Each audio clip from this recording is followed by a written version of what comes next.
올리고 당당해지자. 안녕하세요. 올리고당TV의 성형외과 전문의 박수연 원장입니다. 자, 오늘은 굉장히 많이 유행하고 있는 실리프팅, 그러한 실리프팅을 함부로 하면 안 되는 3가지 얼굴형에 대해서 주의사항과 부작용에 대해 얘기해보는 시간을 갖도록 하겠습니다.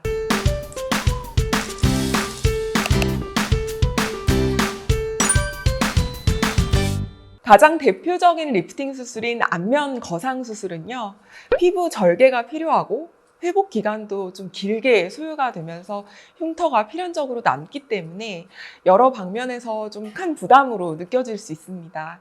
하지만 실리프팅은 절개가 따로 필요 없고 회복 기간도 굉장히 빠르기 때문에 리프팅이 필요한 분들한테 굉장히 좋은 대안이 될 수 있거든요. 레이저 리프팅이나 필러와 같은 시술과는 다르게 이렇게 돌기가 달려있는 실을 활용을 해서 조직을 직접적으로 이렇게 위로 당겨주기 때문에 시술임에도 불구하고 수술에 못지않은 효과를 낼 수 있다는 장점이 있습니다. 이렇게 요즘에는 실로 코도 높이고 앞광대 볼륨도 잡아주고 처진 입가도 당겨주는 만능 아이템이 된 느낌이 있죠. 실은 6에서 12개월 정도 지나면 어느 정도 녹아서 없어진다고 알고 있어서 주기적으로 이제 실리프팅을 받는 분들이 많아지고 있는데요. 실리프팅을 받으면 득보다 실이 많은 얼굴형에서 부작용을 겪고 있는 분들이 많아서 실리프팅을 조심히 해야 하는 얼굴형 3가지에 대해서 정리해 보도록 하겠습니다. 첫 번째, 얼굴에 살이 많은 경우. 그러니까 얼굴에 지나치게 지방이 많은 타입의 경우에는 실리프팅이 올릴 수 있는 조직의 양이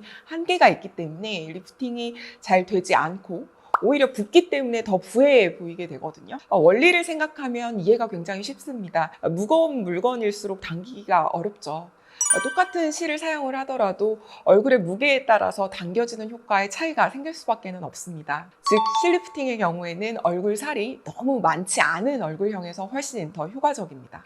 두 번째로 얼굴에 실리프팅을 함부로 하면 안 되는 유형으로는 얼굴 골격이 굉장히 큰 경우입니다. 실리프팅의 경우 밑에 있는 조직을 위쪽으로 올려주는 개념이 어느 정도 공통적으로 작용하기 때문에 필연적으로 얼굴 중안면 부분이 약간 커지는 느낌을 받을 수밖에 없거든요. 특히 오히려 얼굴이 말랐다고 생각하는 사람들 중에서 하관이 유난히 마르면서 골격이 도드라진 분들은 실리프팅을 하고 나서 오히려 더 하관이 말라 보이면서 지방이 없어 보일 수 있기 때문에 신중하게 선택을 하시는 게 좋습니다. 실리프팅을 함부로 하면 안 되는 3번째 케이스로는요, 하관이 굉장히 작고 짧은 경우입니다. 얼굴 입체감을 살리기 위해서 위쪽으로 볼륨을 이동시키게 되면 처음에는 좀 엣지 있어 보이더라도 하관이 굉장히 더 작아 보이게 돼서 좀 사마귀상으로 보이게 될 수가 있거든요. 그래서 득보다 실이 좀 많을 수 있겠죠. 특히나 이제 중안면 얼굴 부분이 좀 길면서 하관은 더 작은 경우에 입체감만 살린다고 하게 되면 자칫 눈, 코, 입 비율이 상대적으로 작아 보이게 돼서 더 입이 작아 보이게 됩니다. 실리프팅은 받고 나서 직후부터 그리고 일주일만 돼서 전후 차이는 또렷하게 보이는 편이고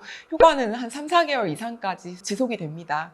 6개월 이후부터는 주관적인 만족도는 조금 떨어질 수 있기는 하겠지만 디자인을 잘 하고 효과를 최대치로 발휘할 경우에는 한 1, 2년까지도 어느 정도 유지가 될 수 있거든요. 그러니까 내가 실리프팅을 받으면 개선이 있을 얼굴형인지 집에서 이제 체크를 해볼 수 있는 방법을 알려드리겠습니다. 광대뼈에 손가락을 이렇게 대고 한 1cm 정도 가볍게 당겨서 올려보시고 혹은 턱뼈 뒤쪽으로 쑥 들어간 곳에 손을 대고 한 1cm 정도 올려봅니다.